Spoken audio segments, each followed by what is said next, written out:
Okay, so in this video, we're just going to look at the use of the dictionary in IB Latin. And first thing, just to briefly recap, is when the dictionary is allowed. And the answer is only in paper 1, because that is the unseen text, not in paper 2 for the Virgil. And also, the dictionary has to be a clean copy without any annotations of that Chamber Murray edition, which is provided by the school. So it's not a dictionary that you bring from home into the exam. Now, I thought it'd be useful just to look at a sample phrase, and I've taken this one from a passage that we looked at a little while ago. This was the passage where you have the goddess Demeter who visits. She's visiting a sort of human family, and she gives this kind of kiss of life to the boy of the family who is dying, or perhaps has already died. And the Latin says this: "Jungere dignata est os puerile suo." And if you remember, the way we translated that was, she thought it worthy, which is dignata est, or she deigned, or she was willing.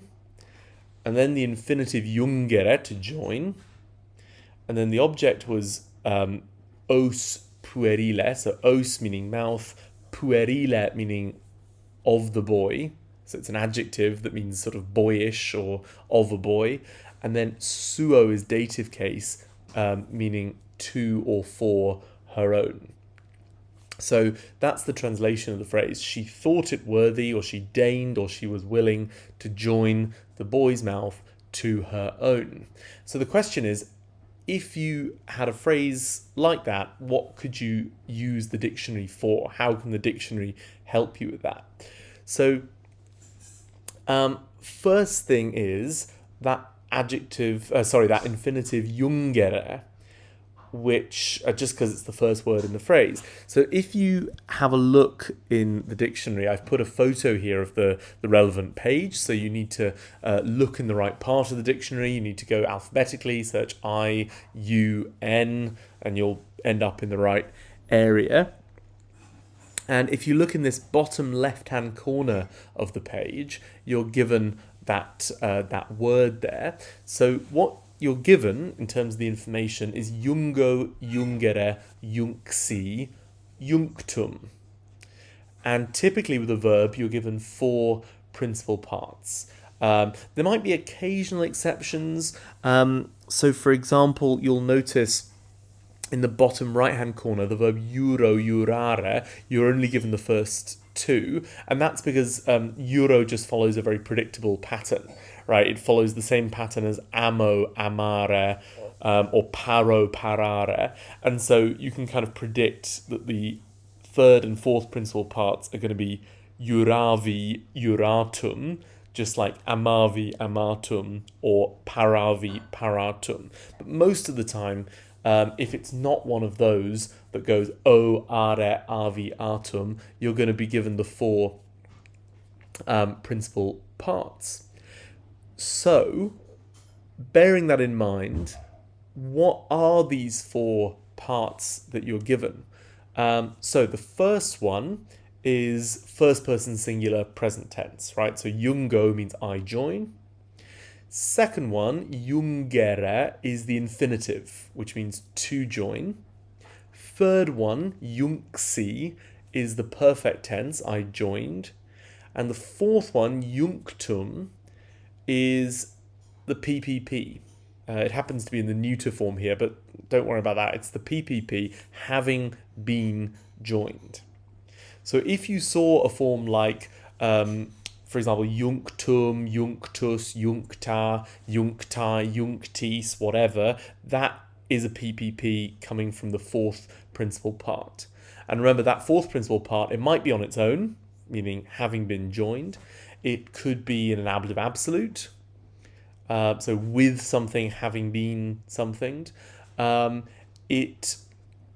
for example, I don't know, proilio juncto, with the battle having been joined, or whatever. then you if we look at the third one, for example, the third principal part gives you the stem for the perfect tense. So if you put the perfect tense endings on that IUNX stem, that gives you the perfect tense. Junxi, junxisti, junxit, junximus, junxistis, junxerunt. You can also take the same stem, IUNX, and instead of putting on the perfect endings, you can put on the pluperfect endings. So I had joined junxeram, for example. You had joined junxeras, and so forth. So between those four principal parts, any form of this verb will come from one or other of them. So that should help you to recognize what's going on. So if you saw, junxerant or junximus or junctos or jungimus, any of those will be from this verb. And in this instance, we have the infinitive, jungere, meaning to join. And, the dictionary will give you various different definitions. And in a sense, you can ignore most of the Latin that's there, just focus on the English definitions and try, hopefully you'll be able to see what might fit in the context. In this instance, I think the relevant meaning is just the first one. It often is the first one, which is to couple or bind together. So that will be fine. Now, second word or phrase, dignata est. Again, if you go to the DIGN sort of area in the dictionary, you can see, okay, where, which of these words is going to be relevant. Well, for example, it's not going to be dignus in the bottom right, because we've got that AT in the middle of dignata, right? And similarly, it's not going to be dignitas, because there's an I in the middle of dignitas, and where's that gone? So dignata est, this is going to be from either digno, dignare, or the deponent version, dignor, dignari, because those are going to have dignatus or dignatum or dignata as the PPP. Just again, following that same pattern as amo, amare, amavi, amatum. So, and again, which one is it? Is it from digno or from dignare?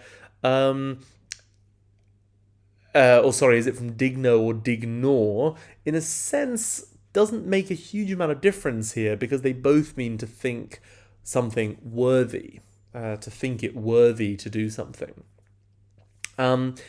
It happens that it is from dignor, and I think the reason that you can perhaps work that out is because, she's a goddess, so she is the one deciding what is worthy. So it's an active meaning. It's not she was judged worthy by somebody else, right? She's the goddess, she's calling the shots. So I think it would make sense to be the deponent version here. But, if you pick digno or dignor, you're not going to go very far wrong. Now, if you look at dignor there, you can immediately notice this is a deponent verb, because it ends in an R. So that means that it looks passive, it has passive endings, but it has an active meaning. So it doesn't really mean she was thought worthy, it means she did think something else worthy, right? It looks passive, but it's got an active meaning, right? So this form, dignata est, this looks passive, right? You've got a PPP and the present tense of sum, right? That ought to be a perfect passive. If you think about, for example, amata est, she was loved, right? That would be a perfect passive. But this one is not perfect passive in meaning, it's perfect active in meaning, because the verb is deponent.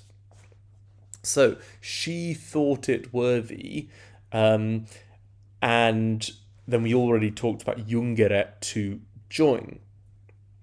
Right, what about os? Os is a slightly tricky one, because if you look in the bottom left-hand corner of the dictionary page, the relevant dictionary page, you'll notice two possibilities. You've got os oris, meaning a mouth, and you've got os ossis, meaning a bone. So, how can you tell the difference between them? Well, grammatically, you can't. So you've got to think about the context, right? Is Demeter, is this goddess joining her bone to the child, or her mouth? Well, again, you can see which one you think makes more sense here. I think if it were a bone, we'd be thinking, well, which bone of the goddess? Do goddesses even have bones? Maybe not. But you can judge, as best you can, what you think would make the best sense in the context. I think it's going to be os oris, meaning a mouth. But again, just think about what information can you draw from what the dictionary is giving you. There's a couple of things, really. The most important one is that regardless of which noun this comes from, it is third declension. So os oris is third declension and os ossis is third declension. And we know that because the genitive ends in is, right?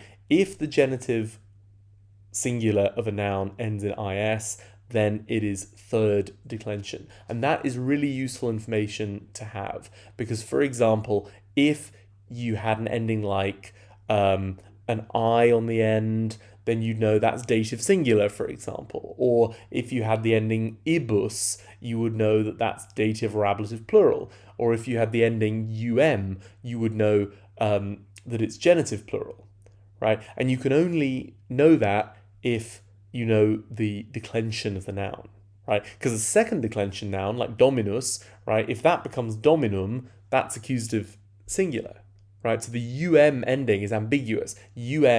Could be accusative singular for a second declension noun or genitive plural for a third declension noun. So you need to know that declension to figure out what form you're actually looking at. So you need to be looking with any noun at the ending of the genitive, right? The second form that you're given. You need to look at that ending. If it ends in an AE, then it is first declension, like puella. If it ends in an I, then it's second declension, like dominus. And if it ends in IS, then it is third declension, like leo or rex, or something like that. The other thing to bear in mind is that this is a neuter noun, right? You're given the gender there. And the most important thing about the neuter nouns in Latin is that they are identical in the nominative case and the accusative case. So when you see a neuter noun like bellum or os or corpus or whatever it might be, you don't know if it's the subject or the object. You've got to use the rest of the sentence to help you with that. So, for example, could os be the subject of dignata est?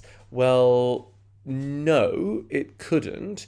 Partly because dignata est, right, that a ending is looking feminine, right? You've got feminine singular, dignata est, and os is neuter, so that's one reason. And the other reason is just kind of context, is it really going to say, the mouth saw, that it was fitting to do something, the mouth was willing to do something?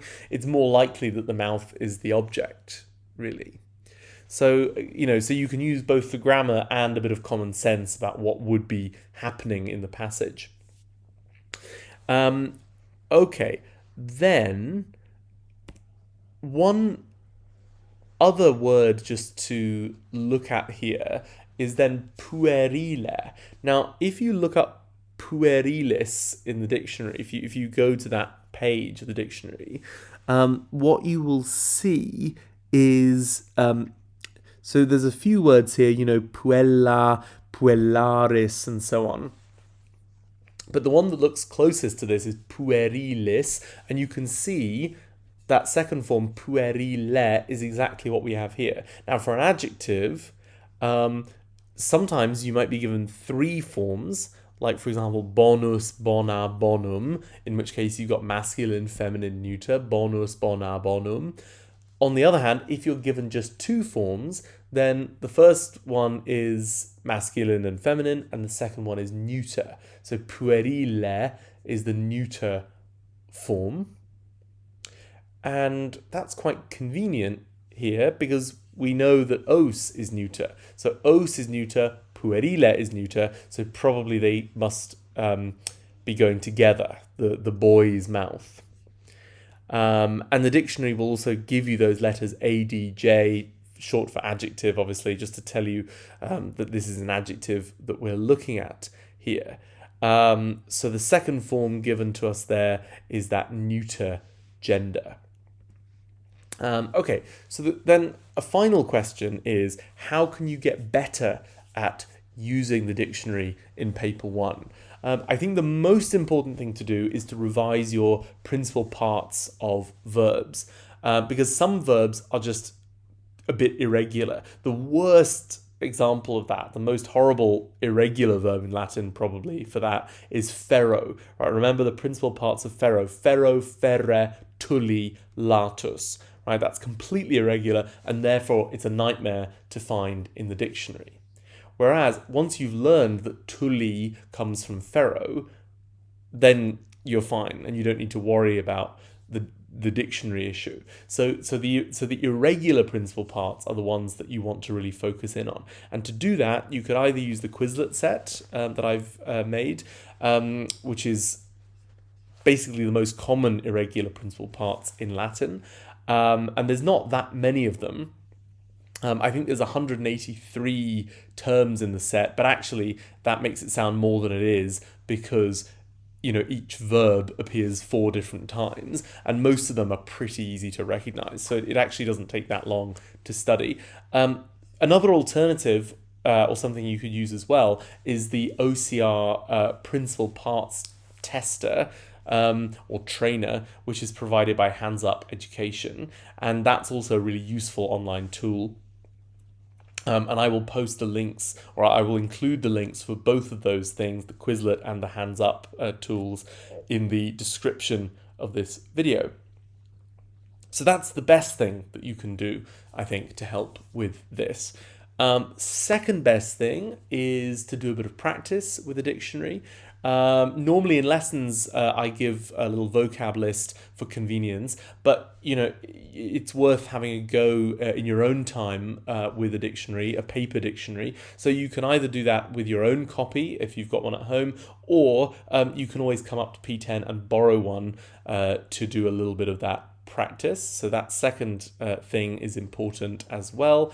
And then a third thing to do is just to do some general vocab work. So use the Memrise set that I've provided, or the Quizlet set that I've provided, or other vocab tools if there are ones that you found work well for you, to revise common Latin words. So don't revise really niche vocab, but if you're using a list of kind of a top 500 or 1,000 Latin words, that will be really helpful, because the more vocab you have secure in your memory going into paper one, the less that you have to rely on the dictionary, and that will free up your time and your sort of mental space to focus on those words that you don't know. And there will be lots of words in the exam that you don't know, so you might as well maximize the ones that you do know.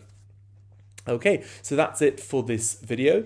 Thank you for the request for that particular one, and let me know of other topics that you'd like me to cover in these.